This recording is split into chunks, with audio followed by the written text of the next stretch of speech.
I am S के Mishra and I welcome you. आज मैं वुड शब्द WOULD वुड शब्द को बिल्कुल क्लियर कर दूंगा आपके सामने। क्या क्या इसके यूज होते हैं बिल्कुल क्लियर कर दूंगा। पहली बात तो ये सीखें वुड है क्या। आपने विल शब्द सुना होगा, फ्यूचर में यूज किया जाता है, फ्यूचर इंडेफिनिट में या फ्यूचर टेंस में यूज किया जाता है विल का। ये विल की पास्ट फॉर्म है, इतनी सी बात है, विल की पास्ट फॉर्म। लेकिन इसके बहुत सारे यूज हैं। देखें वो यूज क्या है। भूतकाल की आदत, किसी काम को जब हम बार बार करते हैं तो भूतकाल की आदत को दर्शाने के लिए वुड का प्रयोग किया जाता है। मैंने सेंटेंसेज हिंदी और अंग्रेजी दोनों में लिखे हैं ताकि ज्यादा समझ में आए। वह घंटों खिड़की में बैठता और सोचता रहता था। पास्ट की, भूतकाल की आदत अब नहीं करता है, पहले किया करता था ऐसा।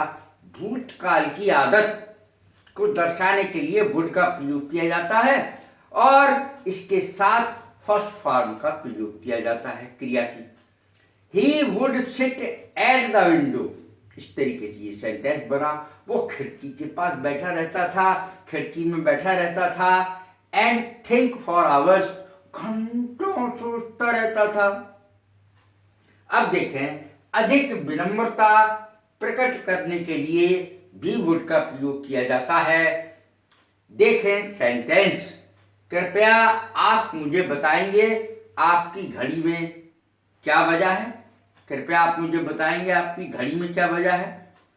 तो ये अधिक विनम्रता के लिए यूज किया जाता है। विल से ज्यादा विनम्रता इसमें है, वुड में। कृपया आप मुझे बताएंगे आपकी घड़ी में क्या बजा है। Would you tell me what is time by your watch. एक तो ये ध्यान रखें कि जब हम किसी से टाइम पूछते हैं तो बाई की जगह इन का प्रयोग कुछ लोग कर जाते हैं, गलत है वो। बाई का प्रयोग ही होगा। Would you tell me what is time by your watch, आपकी घड़ी में कितने बजे हैं।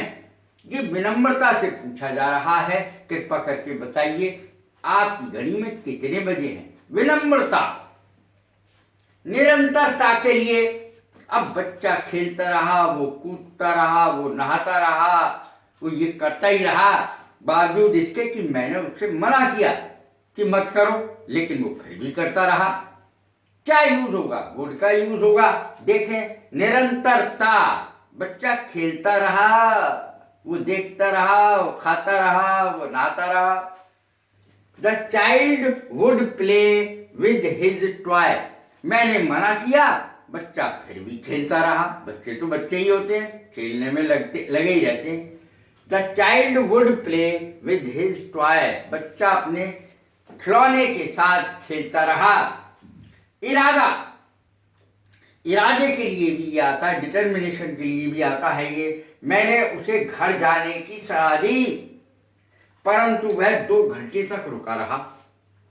मैंने कहा कि भाई घर चले जाओ, अब काम मत करो, ऑफिस का काम है कल हो जाएगा, लेकिन वो 2 घंटे तक रुका रहा। इरादा था उसका रुकने का। मैंने उसे घर जाने की सलाह दी परंतु वह 2 घंटे तक रुका रहा। I advise him to go home but he would stay, would के साथ फर्स्ट फॉर्म आती है क्रिया की। He would stay for 2 hours, 2 घंटे तक रुका रहा। मैंने कहा कि घर चले जाओ, नहीं, उसका इरादा था रुकने का, काम करने का, वो रुका रहा। वुड दैट का प्रयोग कब करते हैं, वुड दैट एक साथ आता है। इच्छा प्रकट करने के लिए इसका हिंदी अर्थ होता है वुड दैट का, क्या ही अच्छा होता। इच्छा प्रकट करने के लिए वुड दैट का प्रयोग किया जाता है।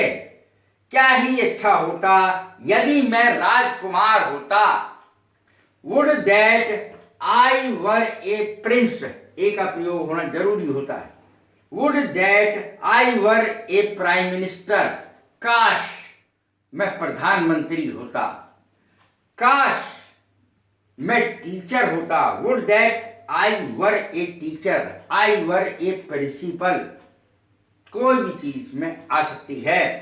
वुड दैट अर्थ होता है क्या ही अच्छा होता। वुड रादर अधिक पसंद करने के लिए आता है, प्रेफर के लिए आता है। वुड रादर अधिक पसंद करना, मैं कॉफी पीना अधिक पसंद करता हूं। I would rather take coffee, मैं कॉफी पीना अधिक पसंद करता हूं, इसका अर्थ हुआ। अब डायरेक्ट नरेशन से इनडायरेक्ट नरेशन में जब हम सेंटेंस को बदलते हैं, तो यदि यहां पर सेड टू लिखा हुआ है या पास्ट फॉर्म है, सेड टू लिखा हुआ है, तो विल वुड में बदल जाता है। यानी रिपोर्टेड स्पीच का विल, ये रिपोर्टेड स्पीच है, ये रिपोर्टिंग स्पीच है। यहां तक he said to me reporting speech है, I will go there reported speech है। तो ये विल वुड में बदल जाएगा। देखें, he said to me I will go there, he told me that he would go there. इस तरीके से विल वुड में बदल जाता है इनडायरेक्ट नरेशन में। कैसी लगी ये मेरी वीडियो? लाइक करें, शेयर करें, सब्सक्राइब करें। God bless you. Thank you very much.